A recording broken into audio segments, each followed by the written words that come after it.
quinto período? É do quarto período? É do quarto semestre? Isso, quarto período, Jonas. Quarto semestre. Uhum. Certo. Aí tenho algumas questões são um pouco complexas, mas eu tentei explicar de uma maneira mais didática possível, né? Mas aí no final podem perguntar ali também, né? Se ficou alguma coisa, alguma dúvida, né? Então eu vou só abrir aqui a aula. Deixa eu ver, só compartilhar a tela. Tela inteira. Deixa eu ver isso aqui. Isso, tá aparecendo. Deu certo? Deu certo. Só puxar isso aqui para cá. Isso. Então, vou falar com vocês um pouquinho sobre o uso dos antibióticos e a resistência microbiana, né? Então, esse é um assunto muito atual, muito importante, e tem bastante coisa ali para falar ali sobre isso, mas eu tentei focar aí no que é o mais importante, né? E talvez algumas informações que a gente esquece, né? Mas que também são muito relevantes.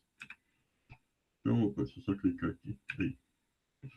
Bom, então, né, eu trabalhei, até hoje eu trabalho, né, no controle de infecções, né, trabalhei ali na Unesp, acho que uns 6 ou 7 anos, né, e agora eu estou trabalhando no hospital aqui em Blumenau, mas também atendo ambulatório de infectologia, né.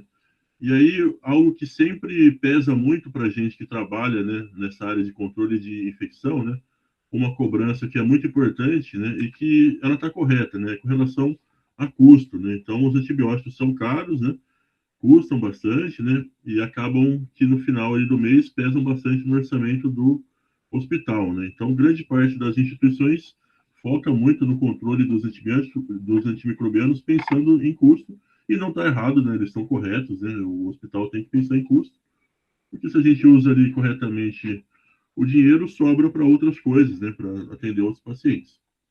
Porém, né? Algo que é extremamente importante, a gente nunca pode esquecer, né? É que os antibióticos a gente tem uma gama limitada de opções, né? Faz algum tempo que a gente não tem nenhuma classe nova, né? E as bactérias elas vão encontrando meios ali para ficar resistentes aos tratamentos que já existem, né? Então essa é uma preocupação muito grande, né? Até trouxe aqui, né? Por conta disso, né? A própria OMS, né? Tem agora ela lançou esse sistema global de monitoramento de resistência e uso de antimicrobianos, né? Então, a princípio, eles lançaram aí algumas, tipo, era um questionário, né, para os países, para os ministérios da saúde, que tinham que preencher com algumas informações para participar aí desse sistema. A princípio, o Brasil já estava participando, né? E a ideia mesmo é que a gente faça esse monitoramento global, né? Então, a gente sabe que às vezes aparece uma bactéria resistente lá no Japão, daí 6 meses já está na Ásia, um ano depois está na Europa, um ano e meio já está aqui no Brasil, né? Então, mesmo que apareça alguma resistência em outro país, existe enorme chance aí de que isso venha para o Brasil, né? Inclusive, depois eu comento sobre algumas bactérias específicas que a gente acabou importando, mas que hoje são endêmicas aqui no nosso país, né? E o termo que eles usam ali nesse sistema global de monitoramento, né, é que a resistência antimicrobiana é uma grande ameaça, né? Então, uma grande ameaça para a saúde humana, né, para a economia e para a segurança de um modo geral, né? Então, esse tema, né, de resistência antimicrobiana é extremamente relevante. Aqui eu trouxe um dado que eu achei muito interessante, né, que o pessoal aqui colocou, né, aqui no laranja mais claro e ali no marrom, né? Então, aqui no laranja mais claro são as causas de morte, né, mais comuns que a gente tem. Isso aqui em 2020, eu acho, se eu não estou enganado, né? Então, a principal causa de morte no mundo é o câncer, né, com 10 milhões, né, de mortes aí, pelo menos por ano. Depois vinha a diabetes, depois as diarreias, né? Depois o AMR, né, é a resistência antimicrobiana, né? Tem 1.300.000 atualmente de mortes por ano, né, decorrente diretamente aí da resistência antimicrobiana. Depois acidentes de trânsito, né, e outras doenças, né. Então percebam que hoje, né, se a gente for pensar, a resistência antimicrobiana já mata mais do que acidente de trânsito, né. E a previsão para 2050, né, é que a resistência antimicrobiana será a maior causa de óbitos isoladamente ali no mundo, né. Então matando igual ao que o câncer mata hoje, né. Provavelmente os tratamentos para o câncer vão melhorar, né, até 2050, né? Então é possível, espero, né, que reduza esse número, mas a tendência da resistência antimicrobiana é de que as infecções comecem a matar cada vez mais, né? Então, percebam que esse tema é urgente, lá, na verdade, né? E muitas vezes negligenciado, né?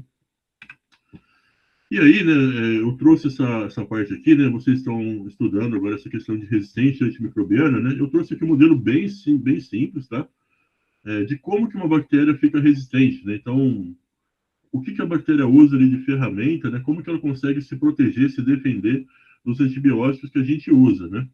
Então, aqui eu trouxe os 4 principais mecanismos, né? Eu vou explicar um pouquinho melhor cada um deles, né? Mas, basicamente, né, a gente produz algum antibiótico, né? Testa ele em laboratório e vê que ele consegue aí ou matar a bactéria ou ele inibe a replicação dela, né? Ele não deixa que essa bactéria ela se replique, né? Se o antibiótico mata a bactéria, a gente costuma chamá-lo aí de bactericida, né? Então, ele mata a bactéria. E se ele inibe, né, se ele dificulta que essa bactéria se multiplique, a gente chama de bacteriostático, né? A gente costuma fazer essa diferenciação, que é mais teórica, mas ali na prática não necessariamente tem uma correlação clínica muito clara desses efeitos. Bom, mas o que a bactéria pode fazer para se proteger de um antibiótico, né? Então, talvez hoje o mecanismo mais comum, né? Eu vou por ordem aqui, né? Então, aqui no número 1, ele pode impedir que esse antibiótico entre dentro ali da bactéria, né? Então, ele não deixa que o antibiótico entre dentro dela. Se ele não entrar, né? Então, para o antibiótico ter ação, ele precisa entrar dentro ali da bactéria, né? Ou pelo menos se ligar a alguma estrutura externa dela. Se ele não consegue fazer isso, ele não vai ter ação. Então, ela ficou resistente por esse mecanismo. Uma segunda possibilidade, né? Ele pode produzir uma substância, né? Como se ele produzisse ali um soldadinho específico para destruir aquele antibiótico, né? Então, no caso, seria alguma enzima, né? Então, a bactéria produziria uma enzima que destrói o antibiótico que está tentando matá-lo. Esse mecanismo é bem comum, né? Vou mostrar para vocês. O terceiro aqui, né, ele pode fazer uma alteração da molécula-alvo, né? Que eu também vou mostrar ali para vocês, né? Então, vamos supor que o antibiótico se liga numa molécula redonda. A molécula que é redonda agora ela virou quadrada, né? A bactéria faz uma alteração ali da estrutura, claro que não é tão simples assim, né? Mas e aí o antibiótico ele não se liga mais, se ele não se liga mais, ele não tem ação, né? Então dá para fazer isso também. E tem um quarto aqui que eu acho muito genial, assim, das bactérias, né? Até um pouco inacreditável na minha opinião, né? Que a bactéria constrói uma bomba que pega o antibiótico que entrou dentro dela e joga ele para fora, né? É como se fosse uma bomba d'água, né? E fica tirando a água de dentro ali do barco, né?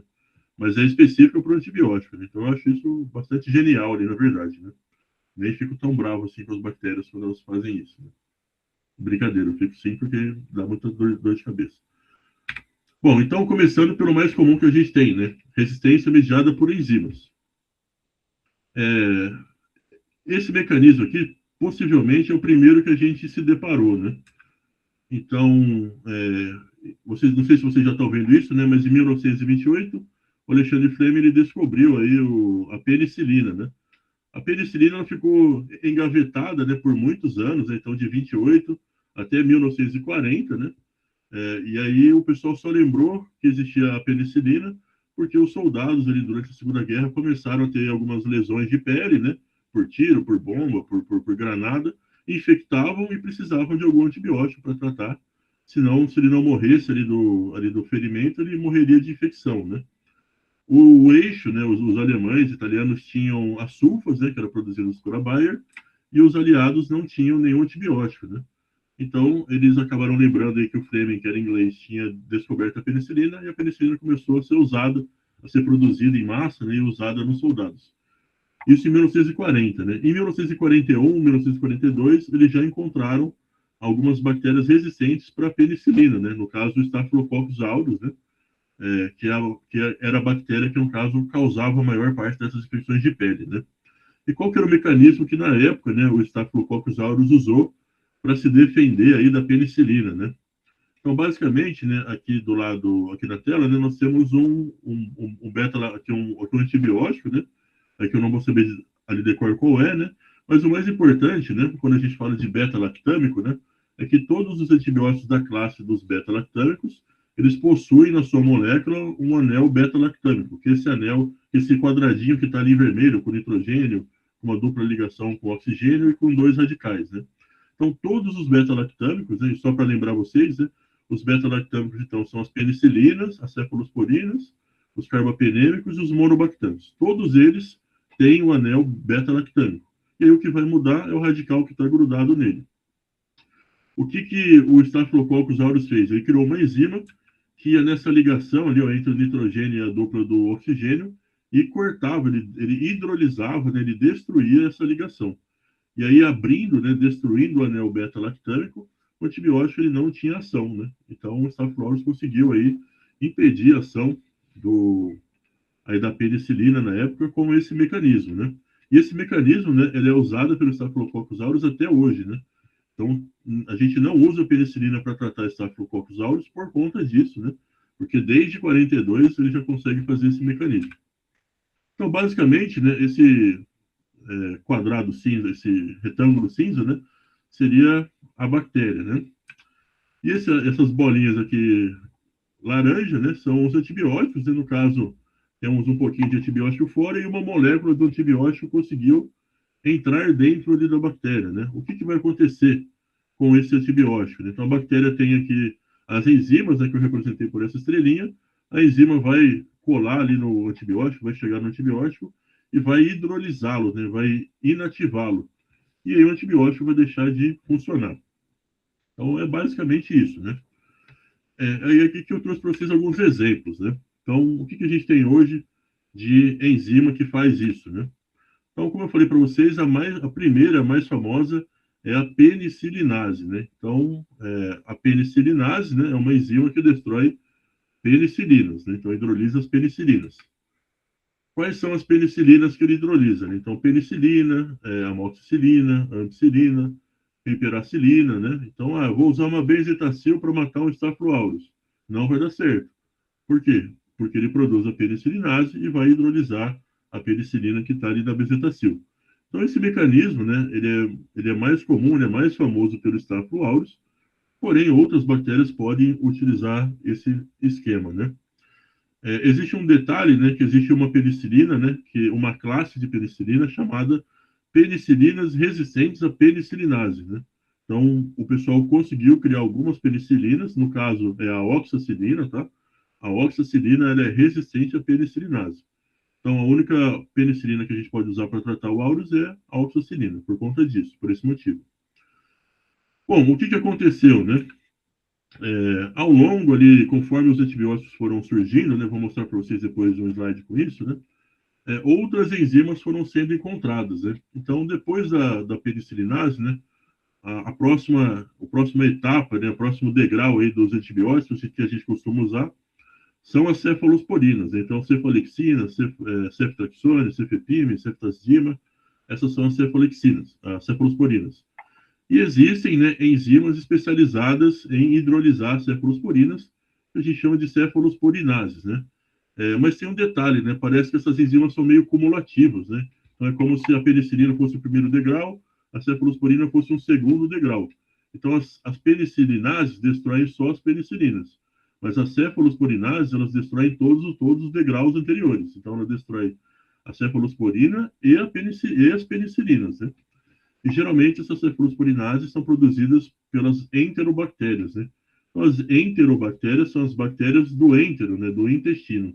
Então, enterobactérias, bactérias intestinais, geralmente Klebsiella, Proteus, E. coli, né? São as bactérias do intestino.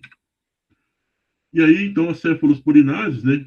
Que eu vou mostrar para vocês os dois exemplos mais comuns, né? Vão destruir as penicilinas todas, né? Que nós já citamos, e as cefalosporinas. Então, cefazolina, cefalexina, cefuroxima, ceftraxone, né? E aí pode ser que uma ou outra tenha uma particularidade, né? E pode ser que o cefepima, né, que é a cefalosporina de quarto grau, pode ser que em algumas ele ainda tenha ação e em outras não, né? Mas como regra, ele costuma perder a ação também. E aí nós temos duas enzimas bem famosas, né? Então temos as ISBL ou ESBL, né? Que a tradução do inglês seria SBL é beta-lactamase e o ES é espectro estendido. Então, é uma beta-lactamase, ou seja, uma enzima que destrói beta-lactâmicos, e ela tem um espectro maior, né? Ela tem um espectro estendido, ou seja, ela inibe muitos antibióticos. É isso que significaria o nome dela. E na prática, ela destrói todas as penicilinas e todas as cefalosporinas. Depois nós temos um gene, né, que é chamado gene AMP-C, né, que ele é presente em algumas bactérias específicas, mas aqui no caso, só porque vocês saibam, mas eu acho que é muito específico ele para vocês, né, é o Citrobacter, Enterobacter e Klebsiella aerugine, são essas 3 bactérias, né. Esse AMP-C um gene que já vem de fábrica nessas bactérias e que se esse gene for ativado, ele vai produzir uma cefalosporinase, né, que vai ter o mesmo efeito da ISBL. A única diferença, né, é que ele é mais específico para um grupinho, para uma panelinha ali de bactérias. A ISBL já é mais amplamente de, distribuída. E aí, né, como sempre dá para piorar, né, nós temos também as carbapenemases, né? Então, pensar aqui no carbapenema como o último degrau, né? Então, a penicilina é o primeiro degrau, a cefalosporina o segundo, e a carbapenemase é o terceiro degrau, né? Então, as carbapenemases, né, elas hidrolisam as penicilinas, as cefalosporinas e os carbapenêmicos, né? Então, só para vocês entenderem, né, geralmente os carbapenêmicos são os antibióticos de última linha que a gente tem para tratar uma infecção hospitalar, né? Atualmente a gente acaba usando outros recursos, né, mas era para ser aí nossa arma secreta contra as infecções, né? Então, basicamente, né, as carbapenemases, né, elas vão destruir aí todos esses antibióticos que nós já citamos, né? E os carbapenêmicos seriam meropenem, imipenem e ertapenem. É o que a gente tem aqui no Brasil. Em outros países tem outras coisas, mas aqui no Brasil são essas. E a mais famosa, né, de todas é a KPC, né? Então, a KPC é uma enzima, né, que a tradução dela é um pouco confusa, né, porque se cai de Klebsiella, né, produtora de carbapenemase. Então, KPC significa Klebsiella produtora de carbapenemase. Mas a KPC ela não é exclusiva das Klebsiellas, tá? Ela foi primeiramente descoberta numa Klebsiella, mas você pode ter, por exemplo, uma E. coli com KPC, né? Então, esse KPC é o nome da enzima, né? Não é que é só de Klebsiella. Então, eu posso ter uma Pseudomonas com um KPC, posso ter um Proteus com um KPC, né? E existem aqui outras enzimas um pouco piores ainda, né? Mas aqui já é um pouco mais específico, né? Que é a NDM, a vinha e a IMP, né? A NDM é nova adere metalobetalactamase, a vinha verona imipenemase e o IMP é imipenemase. Mas esses 3 últimos eu só coloquei de exemplo, acho que para vocês é muito específico isso, tá? Mas só para vocês saberem que existe, né? Todas essas enzimas, então, acabam destruindo todos os antibióticos, né? E, infelizmente, né, grande parte dos nossos hospitais aqui no Brasil, a gente costuma ter surtos com essas bactérias, tá? Então, não é incomum a gente ir num hospital próximo de vocês mesmos e ter alguma unidade fechada porque tem muita KPC ou tem muita NDM, né? Então, e o problema dessas enzimas é que a gente fica sem opções para tratamento, né? Então, basicamente, essas aqui são as principais enzimas, né? Bom, partindo aí para o próximo mecanismo, né? Então, nós temos uma alteração da molécula-alvo, né? Então, como eu fiz aqui um diagrama, né? Não sei se eu sou muito bom com desenhos, né, no PowerPoint, mas acho que dá para entender. Então, esse quadrado, né, seria aí a nossa, por exemplo, a parede celular ali da bactéria. Então, nós temos um antibiótico que destrói a parede celular. E para o antibiótico grudar na parede celular, ele tem que se encaixar nesse quadrado laranja. É basicamente isso. E por que o antibiótico se encaixa nesse quadrado laranja? Né? Porque ele tem o mesmo formato. Né? Então, basicamente, o que a gente espera do antibiótico é que ele vai se encaixar dentro ali desse espaço. Ele se encaixou ali, ele destrói a parede e a bactéria morre. Seria essa a ideia. O que a bactéria esperta fez? Ela falou, você vai se encaixar aqui? Então eu vou mudar aqui a configuração. Agora você não consegue mais encaixar nesse espaço. Né? E é basicamente isso, né? Ela altera ali alguma das proteínas que o antibiótico usa para se ligar, e o antibiótico não consegue mais fazer a ligação, e a bactéria fica resistente. Não sei se deu para entender por esse esquema, né? Mas é basicamente essa a ideia. E esse mecanismo também, infelizmente, também é muito comum, né? E ele é bem ruim, né? Quando a gente tem uma enzima, tem alguns truques que dá para a gente usar ali na prática para tentar driblar a enzima, né? Então, tem alguns inibidores, né? Ali dessas enzimas que destroem antibióticos, dá para a gente tentar apelar para isso. Quando a bactéria faz esse mecanismo, já era, né? Você tem que pegar outra molécula completamente distinta para ela funcionar. Não tem como driblar isso, né? E quais são os exemplos comuns, né? Aí, de novo, o S. aureus, né? Staphylococcus aureus. a gente já usou ali nas enzimas, ele volta aqui na alteração de moléculas, né? Então, só continuando a história, né? O pessoal fez aí a penicilina para tratar os soldados e o Staphylococcus ficou resistente. E aí, como a gente é teimoso, nós falamos assim, então vamos criar um antibiótico que vai matar o Staphylococcus resistente, né? E aí criaram, então, a oxacilina, né? Como eu comentei ali com vocês. E o que o Staphylococcus fez, né? Um ano depois da criação da oxacilina, que foi em 1960, ficou resistente para a oxacilina, né? Então, ele é extremamente esperto, né? E o que ele usou agora de estratégia para ficar resistente para a oxacilina? Ele mudou a molécula-alvo, né? Então, a oxacilina, as penicilinas, se ligam na parede do Staphylococcus, né? E existe, né, uma proteína ali na parede que a gente chama de PBP, né? Que a tradução é proteína ligadora de penicilina, né? Então, eles perceberam que aquela proteína era onde a penicilina se ligava, não tinha um nome melhor para aquela proteína, e então batizaram ela de proteína ligadora de penicilina, que nada mais é que um tijolinho aí da parede ali da bactéria que ela usa para construir a sua parede.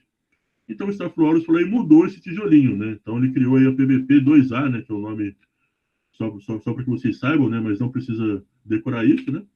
E aí ficou resistente não só para a oxacilina, mas para todos os beta-lactâmicos. A gente perdeu toda a classe de penicilinas, cefalosporinas, carbapenêmicos e monobactantes com essa mudança. E aí, daí veio o MRSA, não sei se vocês já ouviram falar dessa bactéria, né? Mas MRSA, SA é de Staphylococcus, e MR é resistente à meticilina, né? Meticilina foi o primeiro antibiótico dessa classe, né? Que foi criado, a gente não usa mais meticilina, a gente usa oxacilina, né? Então, entendo como Staphylococcus resistente à oxacilina. Outra bactéria campeã disso, né, é o Enterococcus, né? Então, o Enterococcus, só para contextualizar vocês, né? Então, entero, intestino, e coccus, né, é aquela bactéria que é uma bolinha, né? Não é um bastãozinho. Então, é o coccus do intestino, né? Que também é um gram positivo, parecido com o S. aureus. E o enterococcus faz, né, o principal antibiótico que a gente usa para tratar enterococcus é a ampicilina, que é uma penicilina. Então, ele também conseguiu ficar resistente para as penicilinas, mas aí ele usa uma outra molécula, né? Ele usa a PBP1A e a PBP5, né? Que são pequenas variações ali da parede. E fica resistente para a ampicilina. Depois, se o enterococo fica resistente para a ampicilina, a gente tenta usar a vancomicina, seria o próximo passo. Mas ele também conseguiu ficar resistente para vancomicina, né? Também fazendo uma alteração ali na parede, né? E aqui por outro gene, VA e o VAN-B, mas não precisam saber isso, tá? Muito específico isso. E fica resistente para vancomicina, e daí surge o VRE, né? Que é outra bactéria que geralmente é isolada nos hospitais. VRE é enterococo resistente à vancomicina. E o mecanismo que ele usa é alteração da molécula-alvo. Então aqui a gente já viu, ó, MRSA, VRE, KPC, NDM e SBL. Já vimos aí as suas principais, né? E, né, claro que para não citar esses dois exemplos, aqui eu condensei, tá? Porque eles são menos famosos, são extremamente complexos, né? E a gente vê em um grupo mais específico de bactérias, né? Que é tanto o bloqueio de entrada, né, quanto a bomba de efluxo. O que é o bloqueio de entrada, né? Então, aqui eu trouxe essa imagem, né? Então, imagina que esse cubo, né, que esse brinquedo, né, que a caixinha é a bactéria. E as pecinhas que nós estamos colocando são os antibióticos, né? Então, na parede, né, ou na membrana externa ali da bactéria, existem pequenos poros, né, que a gente chama de porinas, que o antibiótico são pequenos túneis que o antibiótico usa para entrar ali na bactéria. Nós já fizemos o antibiótico com um tamanho que ele consegue passar nesse túnel. O que a bactéria faz? Ela pega e muda a conformação, muda o formato ali do túnel e fica resistente ao antibiótico porque ele não consegue entrar ali na bactéria. Seria esse mecanismo, né? Bem simples também, mas bem genial. E o outro, né, que é a bomba de fluxo, né, que basicamente o antibiótico, né, o barquinho aqui seria o interior ali da bactéria e a água o antibiótico. Então a água consegue, o antibiótico entra dentro ali da bactéria e a bactéria tem uma bomba, né, literalmente uma bomba, que joga o antibiótico para fora para não morrer, para não afundar. Né? Então é basicamente esse mecanismo, por incrível que pareça, elas conseguem fazer isso. Quem que costuma fazer, né, esse mecanismo, né? Então, assim, eu não sei se falei para vocês, mas só para explicar, né? As bactérias podem ter vários mecanismos ao mesmo tempo, tá? Ela não é que ela escolhe só um. Ela pode ter uma enzima, pode alterar o local de ligação, pode ter bomba de fluxo e alterar ali a entrada, né? Elas podem fazer todas ao mesmo tempo.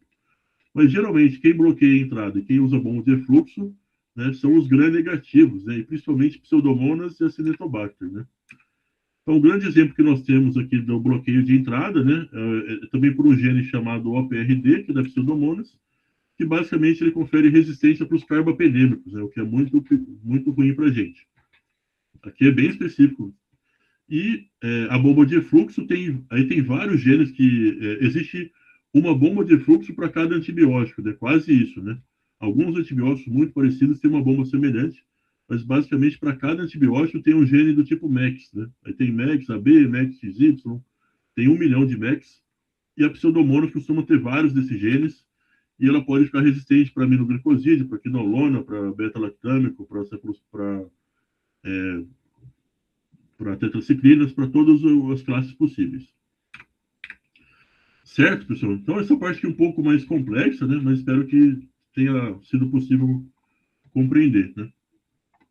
E agora, só para a gente entender um pouquinho do problema, né? Então, esse daqui acho que talvez seja um dos principais slides, né? O que esse slide mostra? Então, aqui a gente tem uma linha do tempo, né? Com as décadas, né? Então, 1920 até 2010, né? E aqui, quando que os antibióticos, né? As classes dos antibióticos foram sendo descobertas, né? Então, primeiro, né, 1928, que foram as penicilinas, né? Depois as sulfas, né, na década de 30. E percebam, né, que mais ou menos no final ali da Segunda Guerra, né, 1945 até 1980, foi quando a gente descobriu quase todos os antibióticos que a gente usa até hoje, né? Então, teve esse boom aí, né, com o pico ali por volta de 1955, né? E todos esses antibióticos foram desenvolvidos, foram descobertos nessa época. E percebam, né, que a nossa linha aqui termina em 1987, né? O que significa isso? Que faz 30 anos, né, ou desculpa, 40 anos que a gente não descobre nenhuma classe nova, né? Então a gente até pode produzir uma variação, uma molécula um pouco diferente, mas uma classe completamente nova de antibióticos a gente não descobre há 40 anos, né? E as bactérias têm ficado resistentes nesses 40 anos, né? Então percebam o problema que nós temos aqui, né? E aqui, né, aqui também é uma linha do tempo mostrando os genes de resistência, né, os mecanismos de resistência que foram sendo descobertos, né? Então percebam que desde a penicilina começou a ser usada em 1940, em 1941, né, a gente já teve a penicilinase, que eu expliquei, né? E ao longo ali, das décadas foram surgindo rapidamente vários mecanismos, né? Um dos antibióticos mais modernos que nós temos é a ceftazidime e arbactam, que está em verde ali como 2015, e já tem mecanismo de resistência para ele há mais de 10 anos, né? E a gente não tem nada muito mais moderno que isso para usar. O que significa que a gente está chegando no mundo pós-antibiótico, né? No momento que a gente não vai conseguir mais tratar as infecções. Bom, e aí, de quem é a culpa, né? A culpa é nossa, né? Por que as bactérias estão ficando resistentes, né? O que a gente está fazendo de errado? O que a gente fez de certo, né? Então, quando a gente pensa em resistência, né, a culpa sempre cai no hospital, né? Ah, por que tem bactéria resistente? Porque a gente usa muito antibiótico no hospital. Essa é sempre a resposta que a gente usa. E essa resposta ela está parcialmente correta, né? Então, a gente realmente usa muito antibiótico. E aqui tem um detalhe importante, né? Sempre que a gente usar um antibiótico, né, mesmo que com indicação, por um bom motivo, o paciente precisa, mas a gente usou o antibiótico, a gente vai induzir resistência, né? Ah, estou com uma amidalite bacteriana, eu preciso tomar um antibiótico. Precisa. Se eu tomar esse antibiótico, eu vou, de alguma maneira, contribuir para a resistência das bactérias? Sim, você vai. Né? Então, mas você tem uma justificativa, né? Porque você tem uma infecção. Então, mesmo quando a gente usa certo, a gente induz resistência. Então, por isso, né, que é muito importante a gente não usar errado, né? Porque a gente sempre vai estar induzindo, e se a gente induzir a resistência sem necessidade, aí não tem uma justificativa plausível. Porém, existe um vilão maior, né, do que o hospital ou do que o uso domiciliar do antibiótico, né? E poucas pessoas falam, né, que é a criação animal e a agropecuária, né? Então, um dos grandes problemas atuais, né, da resistência antimicrobiana também é o hospital, também é o tratamento dos seres humanos, mas é principalmente, né, por incrível que pareça, a criação animal, né? Eu vou mostrar para vocês alguns dados. Então, só para falar da resistência hospitalar, né? Então, tem alguns estudos aí mostrando que provavelmente de 30% a 50% dos antibióticos que a gente usa dentro de um hospital são desnecessários. A gente não precisaria usar ou poderia usar por menos tempo ou em uma dose ajustada, né? Ou às vezes descalonar, usar um antibiótico menos potente, né? Mas aí quase metade do que a gente usa é desnecessário. Isso é um dado norte-americano, né? De 2024, se eu não estou enganado.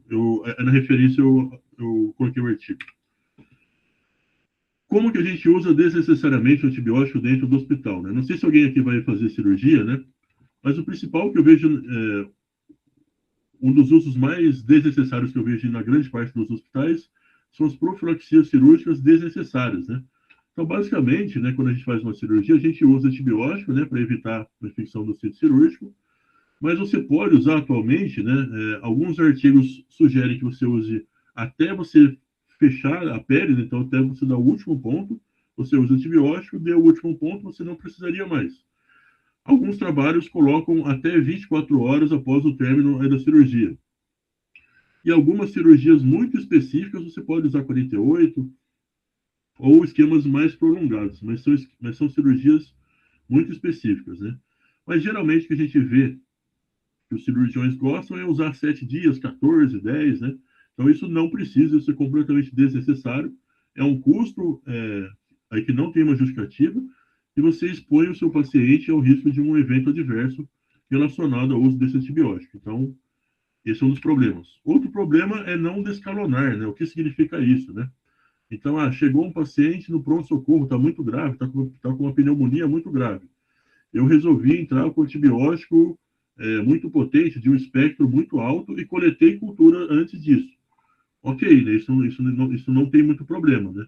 Você começa com um espectro maior, e depois que sair a cultura, saiu a cultura, eu sei que a bactéria é uma bactéria muito sensível, ou é sensível para um antibiótico menos potente ou de um espectro menor.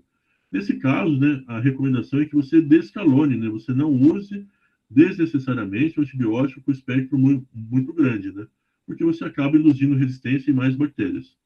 Porém, na prática, a gente encontra muita resistência dos colegas aí de fazer, né, de descer esse degrau, mesmo com a cultura em mãos, né. Então, isso é uma coisa para se trabalhar no ambiente hospitalar. Outra coisa são os tratamentos prolongados, né? Então, quando eu entrei na residência de infectologia, a gente tratava as pneumonias na UTI, né, por 14 dias. Sempre que tinha uma pneumonia na UTI, era 14 dias, né? Depois foram saindo outros trabalhos, né, isso ainda quando eu era residente, mostrando que 7 dias, para a maioria dos casos, é suficiente, né? Claro, né, se o paciente precisar de mais, você pode aumentar, né? Mas 7 dias costuma resolver, e atualmente alguns trabalhos mostrando que 5 dias já pode resolver grande parte dos casos, né? Então, ao invés de tratar 14 dias, você trata por 5 ou por 7 dias. O seu paciente vai curar ali da mesma forma e você vai poupar aí a indução de resistência, a indução de evento adverso e poupar dinheiro, né? E o outro, né, é por uma questão de segurança, às vezes, né? Esse paciente aqui está muito grave, eu sei que a bactéria é sensível, ou por um costume, né? Eu sempre fiz assim, meu professor me ensinou assim. Então, isso acaba acontecendo aí na prática, né? Não só no ambiente hospitalar, mas ambulatorialmente também, né? A gente observa isso. Então, esses são os problemas aí que a gente vê na área da saúde específica. Tem uma outra parte aqui que eu esqueci ali de colocar, até lembrei à tarde, mas esqueci, né? Não sei quantos anos vocês têm, né? Mas eu sou dos anos 90, né? E quando eu era criança e eu ficava doente, eu não ia no médico, né? Eu morava numa cidade pequena, né? E a gente ia no farmacêutico, ia no balconista ali da farmácia, né? Era o nosso médico. E geralmente eles tinham os equipamentos que eles mediam pressão, faziam otoscopia, olhavam a nossa garganta e 100% das vezes que eu tive febre, eu tive o diagnóstico de amidalite, né? E recebi um antibiótico. Então, quando eu era criança, era basicamente isso. E eu tenho certeza absoluta hoje, né, que 90% das vezes que eu tomei antibiótico foi desnecessário, tenho essa certeza. Né? Atualmente as pessoas vão mais ao médico, né? E desde 2010, né, os antibióticos só são vendidos em farmácia, ou deveriam, ser vendidos com receita, né? Porém, nos anos 90, você podia ir na farmácia e comprar o antibiótico que você quisesse, né? Então, isso, pelo menos, isso já foi regulamentado, né? Então, já há 16 anos, né? Não sei se funciona tão bem, mas existe essa lei. Bom, e aqui, né, uma informação que me assustou bastante quando eu pesquisei, né, que é o uso de antibióticos em animais, a criação de animal, né, e acaba que também é usado na produção ali de vegetais, mas é principalmente animal, né. Então, tem alguns levantamentos que falam aí que 80% dos antibióticos usados, por exemplo, nos Estados Unidos, são usados em animais, não em seres humanos, né. Os humanos usam 20% só, né. Os animais usam 80%, né. E aqui nesse slide tem um levantamento, né, de quantos miligramas de antibiótico você precisa usar em média para produzir 1 quilo de carne de cada animal, né?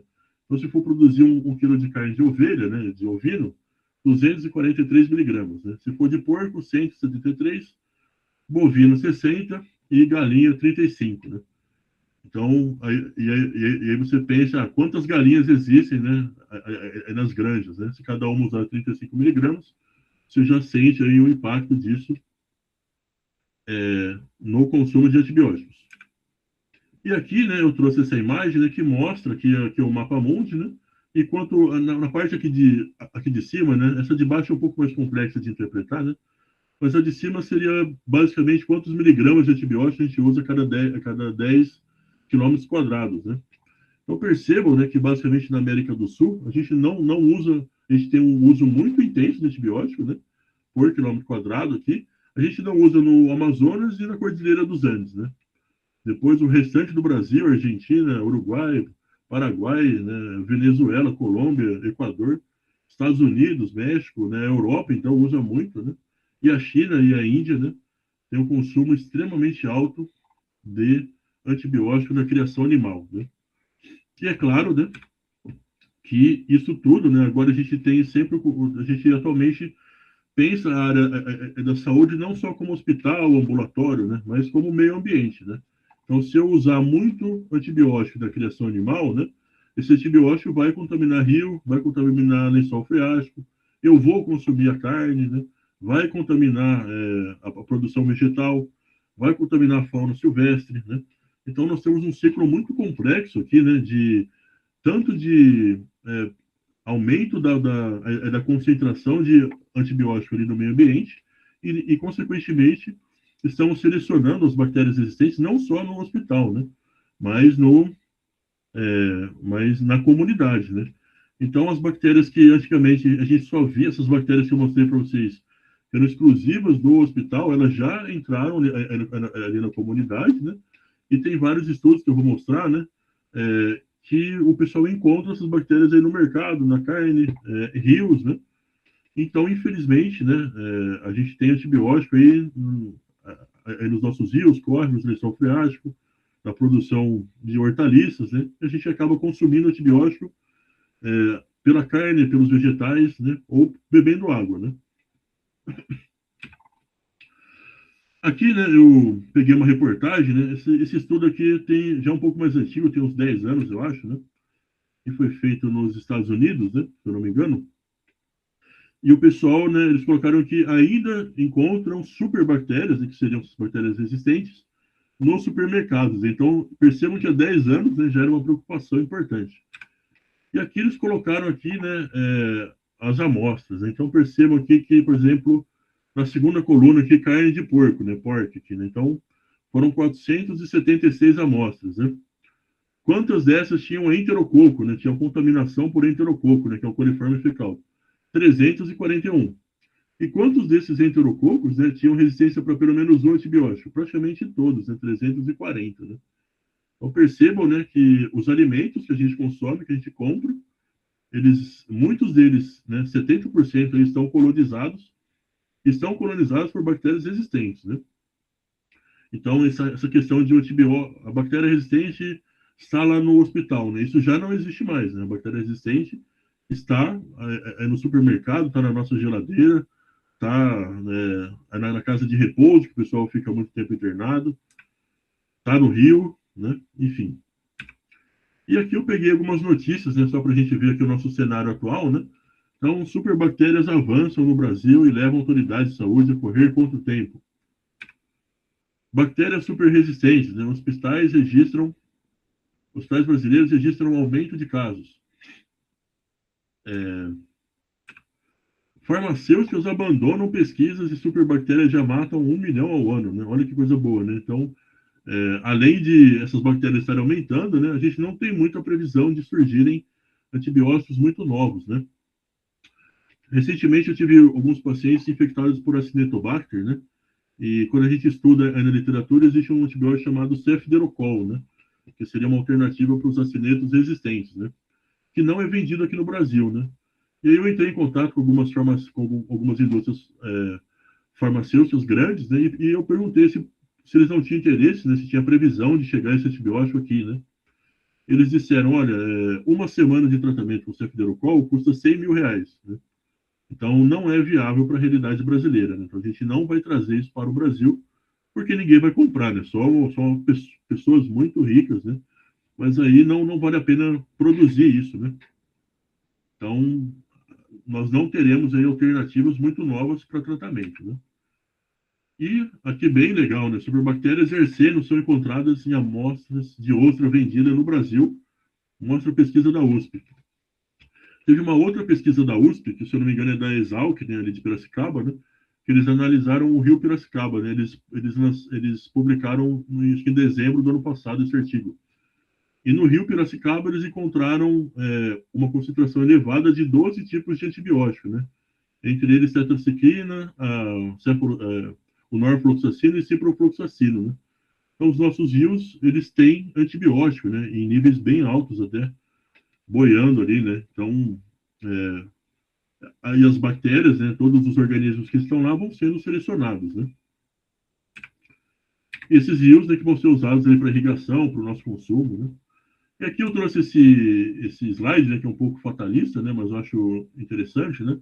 Aqui o número de seria o gráfico de mortalidade, né, nos Estados Unidos, desse aqui americano, né, ao longo do século XX, né? E basicamente, né, a gente vê que no começo, ali em 1900, né, a gente tinha ali uma mortalidade bem alta, né, 800, 1000, né? E ao longo, né, ali do século, várias medidas foram sendo implementadas, né? Então, principalmente saneamento básico, né, foi algo que reduziu muito a mortalidade por doenças infecciosas, né? Ali perto lá de 1920 a gente tem a pandemia de gripe espanhola, né? Então percebo que tem um aumento ali da mortalidade, mas a tendência era de melhora, né? Então fim da transmissão da praga, né? Por volta de 1940 o uso de penicilina, né? E aí praticamente caiu mais, né? E depois as vacinas, né? Mas percebam, né? Que depois de 1980, né? Parece que a curva quis aumentar, ela estava em queda e começou a querer aumentar ali um pouquinho, né? Parece que em 2000 voltou a uma tendência de queda, né? Mas o que se tem discutido muito, né? É que o benefício que nós tivemos ali de 1940 para frente, com a introdução ali da penicilina, a gente pode começar a perder isso, né? Porque a gente vai ficar sem alternativas de antibiótico para o tratamento, né? Então, o que se discute muito, né? É uma possível entrada, né, nessa era pós-antibiótica, né, que basicamente vai ser uma era em que a gente vai voltar a um período em que a gente não conseguia tratar as infecções, né? E para mostrar isso, né, eu trouxe aqui um exemplo. Esse daqui eu apaguei o nome do paciente, claro, né? Mas é uma bactéria que eu encontrei, né, que eu encontro de rotina no hospital que eu trabalho aqui em Blumenau, né? Então aqui no caso é uma Serratia marcensis, né? E aí, né, aqui é o antibiograma, né? Então o pessoal pega os antibióticos, pega essa bactéria e testa qual deles é sensível, né? E aí, geralmente, o pessoal liga para o infectologista e fala, e aí, como é que eu trato essa bactéria, né?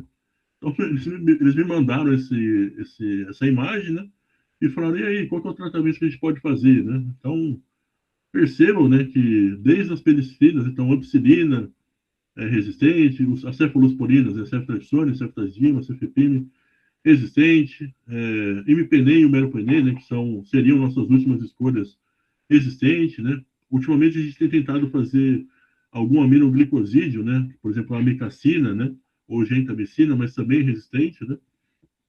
Então, nesse caso, a gente tem como testar as enzimas, né? O que eu fiz nesse caso, testei a enzima, era uma KPC, né?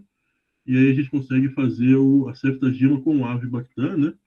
Eu não comentei ali com vocês, né, mas percebam que alguns antibióticos, então amoxicilina mais clavulanato, piperacilina mais tazobactam. E tem também a ceftagima mais avibactam. Né? O que é essa molécula que foi associada, né, essa substância associada? A gente chama o clavulanato, o tazobactam e o avibactam de inibidores, né, de beta-lactamase. Então, são substâncias que inibem a enzima que destrói o antibiótico. Então, se a gente usar esse inibidor, pode ser que a bactéria volte a ser sensível, né, para aquele antibiótico. No caso que vocês percebam que o clavulin e o tazobactam, né, eles não têm ação para KPC, né? Então, eles não conseguem voltar a sensibilidade da amoxicilina e da piperacilina. Mas o avibactam consegue ainda reverter isso no caso da ceftazidima, né? Então, atualmente, aí é o nosso último antibiótico, aí, basicamente, a gente usa, é a ceftazidima com avibactam, que já tem resistência, né, como eu mostrei para vocês, já há mais de 10 anos, né? E aqui, né, essa imagem que eu acabei pegando emprestado, né, por não dizer outra palavra, do Conselho de Farmácia do Ceará, né? Que eu costumo sempre falar para os profissionais e também passo para os pacientes, né? Mas o que a gente pode fazer, então, né, para tentar mitigar, né, tentar atrasar, né, o desenvolvimento da resistência aos antimicrobianos, né? Então, é impossível, né? Isso vai acontecer, as bactérias vão ficar resistentes, não tem muito como a gente fazer isso, mas pode ser que a gente consiga jogar isso para mais longe, né? É a nossa ideia. Então, use os antimicrobianos, especialmente os antibióticos, somente com indicação médica, né? Então, não burle, né? Não vá aí na farmácia uma receita falsa para pegar um antibiótico. E não use, né, os antibióticos para infecções virais, né? Faça sempre o tratamento completo, né? Mesmo que se sinta melhor antes, né? Então, o pessoal às vezes toma 2 dias, sentiu melhor, não matou completamente a bactéria que sobrou lá, ela provavelmente vai voltar resistente e vai causar uma infecção pior, né? Então, se foi prescrito por 5 dias, use por 5 dias, se foi por 7, enfim. Nunca use o antimicrobiano que sobrou de um tratamento anterior, né? Então, usei 7 dias, sobrou 3 dias de cipro. Estou com uma dor de garganta, eu vou tomar aqui, né? Então, não faça isso, né? Passe em consulta de novo, pegue aí uma nova receita, né? E use ali adequadamente. Não compartilhe os antimicrobianos, né? Principalmente os antibióticos, né? Então, as pessoas às vezes impressam antibiótico, né? Ou outros medicamentos, né? Então, não faça isso. E aqui, né? Algo que a gente sempre bate muito na tecla na infecção hospitalar, que é a higiene das mãos, né? Então, mais importante do que ter um antibiótico para tratar, né, uma infecção, é o paciente não ter infecção, né? Se ele não tiver infecção, é melhor ainda, né? Então, e o principal método de prevenir infecções, né, por incrível que pareça, é a higiene ali das mãos. Então, lavar as mãos. Em casa, né, a higiene ali das mãos é importante, né? Tem um estudo que mostra que se você higienizar suas mãos em casa, né, isso se fosse feito em todo o mundo, né, a gente reduziria em 400 mil o número de mortes ali de crianças, né, ali por diarreia e por pneumonia, né? Isso de usar sabão em casa, né? Lá no hospital, então, isso nem se compara, né? E evite aqui o contato com pessoas doentes, né? E mantenha suas vacinas em dia. Então, é basicamente usar aí com responsabilidade, não usar à toa, né? Mas, infelizmente, nós teremos, né, vocês estão formando agora, é um desafio para os que já existe, mas vai piorar, né? Então, eu tentei fazer esse resumo, né? Não sei se ficou muito complexo, muito confuso, né? É bastante informação. Eu coloquei aqui alguns artigos, né? Aqui nessa aula eu me baseei mais em artigo, tá? Então tem umas coisas um pouco mais complexas, mas aí se precisar, acho que não tem nada tão impossível, né? E seria, acho que basicamente isso. Muito obrigado aí, o pessoal tá mandando. Excelente, Jonas, foi ótimo. Deixa eu ver se consigo sair aqui, peraí. Parar de compartilhar, né? Isso, perfeito. Pessoal, alguém gostaria de colocar alguma dúvida, uma consideração para o professor Jonas?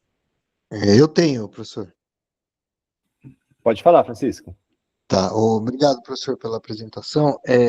Você falou que a gente tem uma questão muito crítica de falta de novos métodos, né? E eu vi que a questão antimicrobiana fica muito vinculada a custo barra mecanismo de defesa da bactéria. Existe alguma linha de pesquisa meio mirabolante, meio diferente aí para tratar infecções? Não sei, alguma questão radioterápica, não sei. Vem viajando.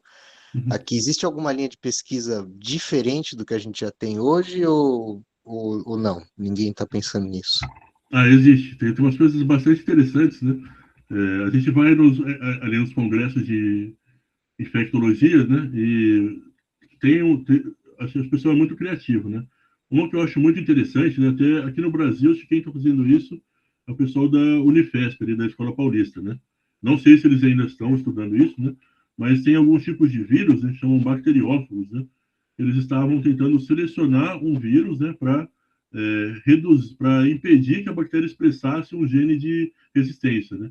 Então, meio que infectar a bactéria com o vírus e deixar que ela e meio que obrigá-la e meio que força que ela volte a ser sensível, né? Então, essa era uma linha de pesquisa do pessoal da Paulista com alguém lá da Inglaterra ou do Reino Unido, não lembro quem era a universidade, né? Mas eu não sei em que pé está isso, né? Mas, infelizmente, é uma coisa que vai precisar de muito estudo, né? E, a princípio, você teria que ter um bacteriófago específico para cada bactéria e para cada antibiótico que você quer usar, né? Então, quero que a Pseudomonas fique sensível para o cefepime. Você tem que ter um bacteriófago específico para isso, né? Então, eu não sei qual é o custo disso, não sei se é seguro, né? Você está injetando um vírus numa pessoa ali também, né? Então, tem essas questões todas, né? Mas esse seria um dos métodos, né? Outro método que a gente usa ali, mas é meio que uma gambiarra, né? A gente faz, e que tem sido muito usado, é o sinergismo de antibióticos, né?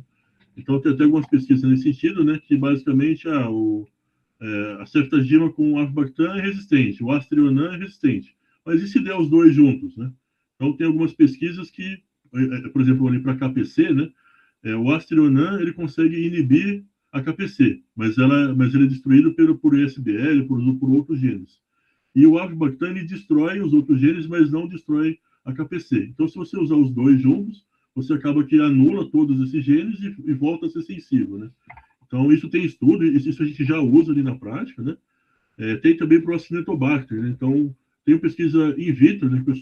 O Acinetobacter é uma das piores bactérias no quesito de resistência, né? E o pessoal pegou algumas culturas com Acinetobacter e falou assim, vamos testar várias combinações empiricamente, né? Vamos colocar aqui tudo que é possível e ver qual que funciona. E funcionou uma que é meropenem com polibixina B e com ampicilina e sulbactam ali numa dose bem alta, né? Então, isso funcionou in vitro, né? Qual que é o mecanismo? A gente não sabe muito bem, mas funciona, né? Então, ele funcionou, a gente tem usado, mas a gente usa meio que como medida heróica, né? Não tem outra coisa ali para ser feita. A gente usa isso e, por incrível que pareça, em alguns casos funciona, né? E tinha outro que a gente já fez eu fiz isso na época da residência, obviamente com orientação de um preceptor, né? Que era era um antibiótico suicida, né?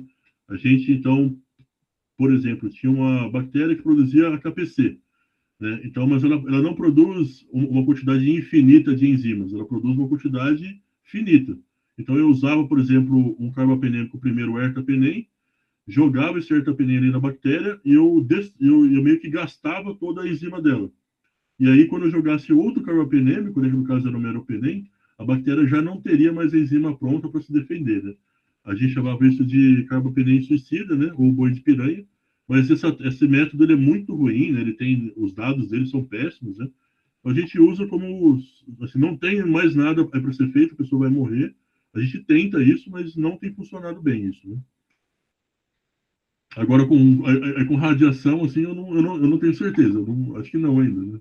Mas é para se pensar, né? Às vezes faz menos mal, né? Tá bom, obrigado, professor, obrigado. Ótimo.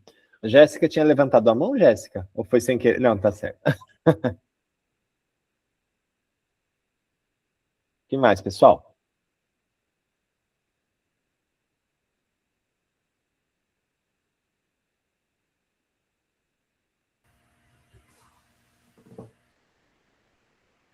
Professor, é só uma curiosidade. Qual era aquele material que estava todo resistente ali ao antibiograma?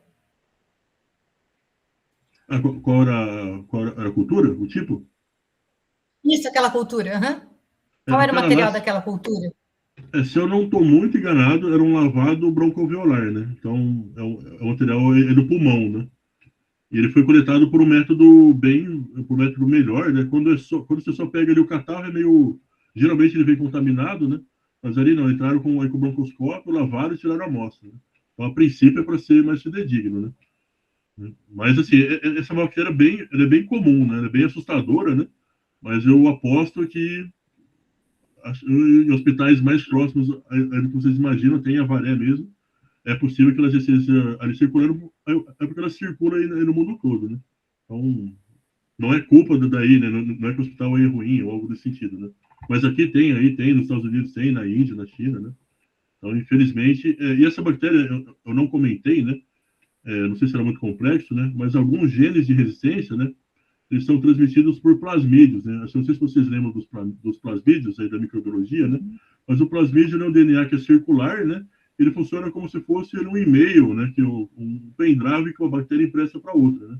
Então tem uma bactéria que produz resistência para o carbapenêmico, ela empresta essa informação para outra e a outra aprende isso, né? Então isso acontece aí com as KPCs, né? Então isso é muito problemático, né? Porque às vezes você mata a bactéria, mas a informação genética ficou ali, vem outra bactéria e aproveita aquilo, né? Então isso é bem assustador, né? Obrigada, professor. Ô, Jonas, em relação a essa contaminação ambiental, tem alguma política já em ação para diminuir esse processo? A do meio ambiente, sim, do modo geral, assim? Então, para o consumo tanto de ali para criação animal, né, quanto ali para produção vegetal, existem, a Anvisa tem as leis e tem as normas, né? Então, vários antibióticos foram proibidos, né? Você tem que usar, você não pode misturar isso com agrotóxico, né? Então, tem umas indicações precisas, né? Porém, né, aqui no Brasil a gente tem alguns problemas, né? É difícil você fiscalizar, né? O agro, né, ele tem uma bancada muito forte, né, ali política, né? Então, é uma força política grande, né? Então é difícil bater muito ali de frente com eles, né? E assim, eu tenho um amigo que ele criava galinha, né? Ele tinha granja, né? E eles não fiscalizam muito ali na prática, né? Ele disse para mim, né? Usou essas palavras, né, que a galinha olhava para ele meio torto e ele passava ceftriaxone para ela, né? Então, é uma coisa, eu falei, cara, não faça isso, né? E o ceftriaxone é um dos antibióticos que mais induz resistência, né? Então, e estão usando isso à torta direito para a criação animal, né? Então, infelizmente, existe a lei, existem as normas, mas não sei se funciona muito bem, né? Parece que não. Assim. Perfeito. Mais alguma dúvida, pessoal?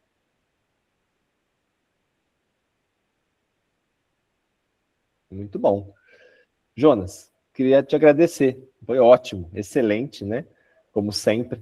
Não poderia ser diferente, já sabia. Queria agradecer e agradecer também a presença de todo mundo. Depois, a gente tem disponibilizado, tá, Jonas, essas aulas, as videoaulas, né? Para eles poderem assistir novamente. Então, em breve, eu disponibilizo para vocês, tá bom, pessoal? Agradeço o convite e espero que eu possa ter ajudado vocês. Fico Foi ótimo. à disposição aí. Valeu, pessoal. Um abraço, viu? Abração, tchau, pessoal. gente. Boa noite. Obrigado, Dr. John. Obrigado, Dr. Helder. Tchau, tchau.